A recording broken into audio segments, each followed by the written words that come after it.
Okay, fam, we are in the greenhouse today, and it's December, yeah, it's December 2nd.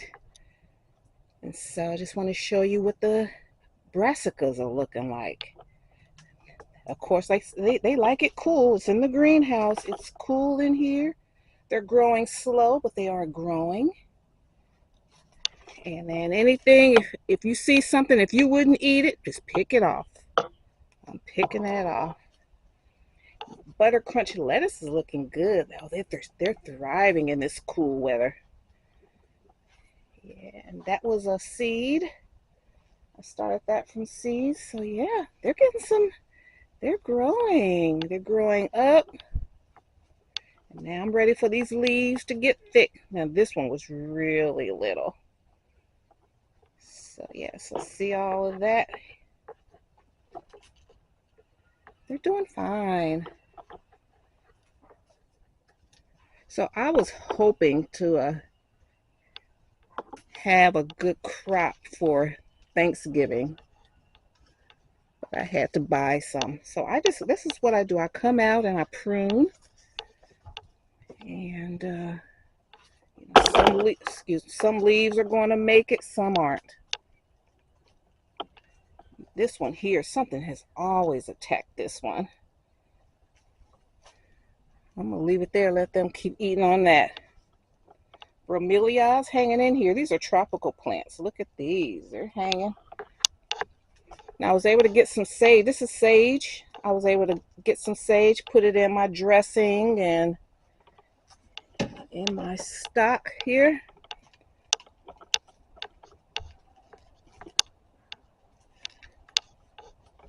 And I'm using a new camera. It's not my phone, so I'm like, my depth perception is off. So all right, so let me get this one over here.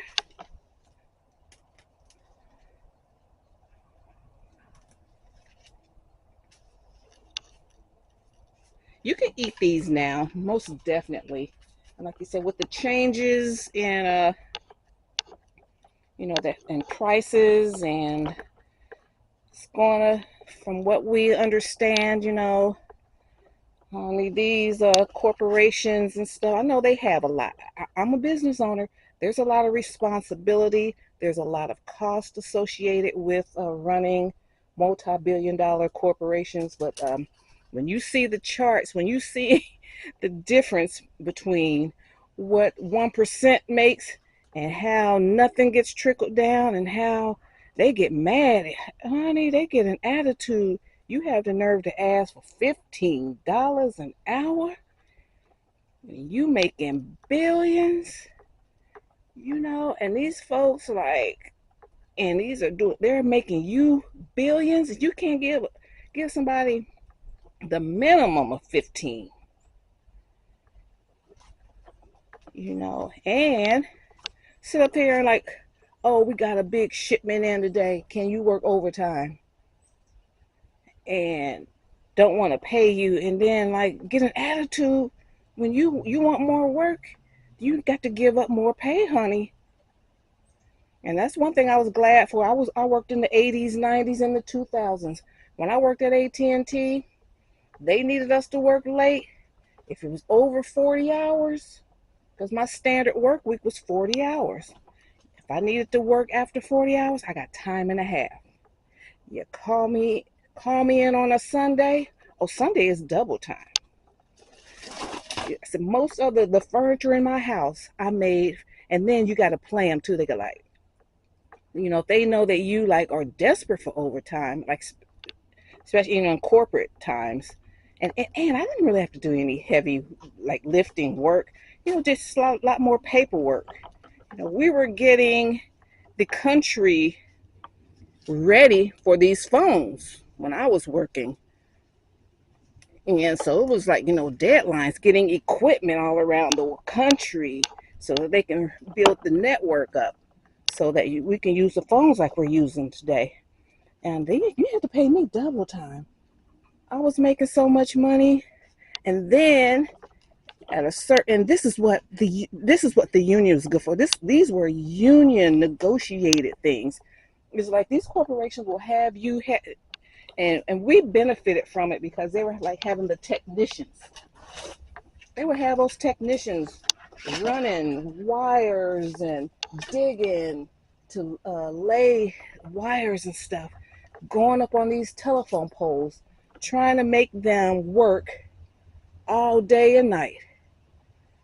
And it was in any safety regulations, anything for safety, you had to negotiate. You think these corporations cared about if you were safe or not doing the job? See, all this stuff was negotiated. All this stuff was union.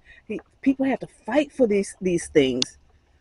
And so when I worked, and so we as office personnel, we benefited from a lot of the stuff for the technicians because they were like getting beat up. They said, hey, if they got to work late, you got to pay them time and a half.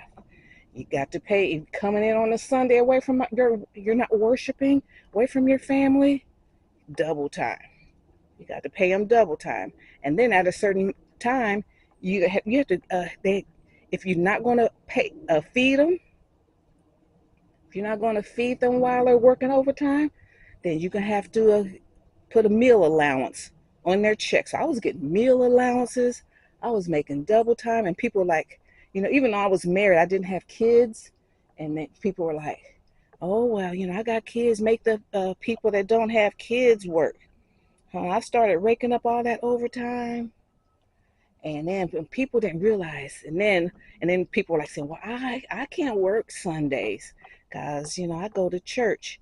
And then when they realized I was making double time, then all of a sudden, they forgot about God. All of a sudden, now everybody wanted to work Sundays. I said, what about, you praising God? You putting money over God? They would like really go hard. I can't find all excuses. I can't work this. I can't work that. And then all these people, then they started automating stuff. And all those people that couldn't do nothing, these computers started doing it. And then so I'm just I don't know how I got on that subject, but the reason I got on that subject is because we're going to have to, learn to grow something. These are easy. You can grow these in start planting your collards like in September, October. You have stuff during the winter. Lettuces love the cool weather, and then turn around in a spring. Do it all over again. Find what works for you. We do good with cantaloupes. We do good with greens and tomatoes and cucumbers. And you don't have to grow everything under the sun. Okay, because a lot of the lettuces I'm seeing in the stores aren't that good. The greens aren't that good, and they cost more. And so, just if you don't want to, I'm in my backyard. I live in a residential area. Look at this. I don't like this. So, start supplementing. Don't worry about being self-sufficient. You don't have to rely on other people for everything. It's 40 degrees in here. Look at this croton. This croton's hanging in here. Okay, guys. So this is another example of doing something. Don't rely on everybody.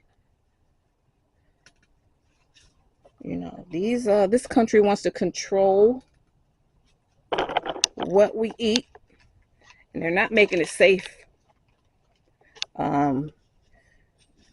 They can make sure that things are safe. And then, like you said, a lot of sharecroppers, a lot of people that were picking produce, picking the crops, hey, they ain't with all that. If you're going to show disrespect, I ain't going to do nothing to make, we helping you out.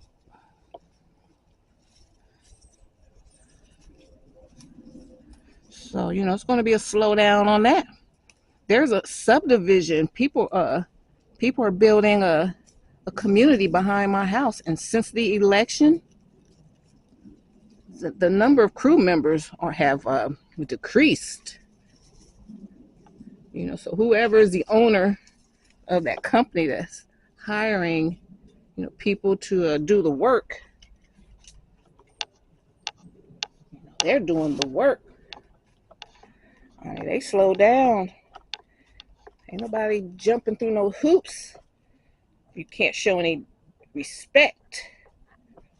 All right, guys. So, all right. Thank you so much. So this is what's going on in December. Looking good. 40 degrees in here. It's cold in here, but hey, they're hanging in here. Y'all remember this from the summertime? I cut her down. She's doing okay. She's not coming in the house. This one here, she froze last night. So I'm going to have to cut that down. And my little pansy area. Pansy, you know, they love it.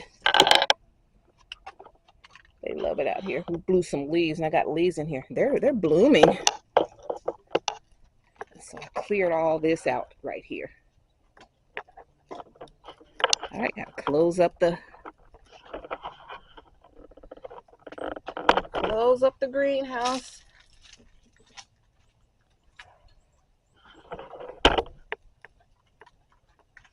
I'll take care of her. Look back in on the plants over the weekend.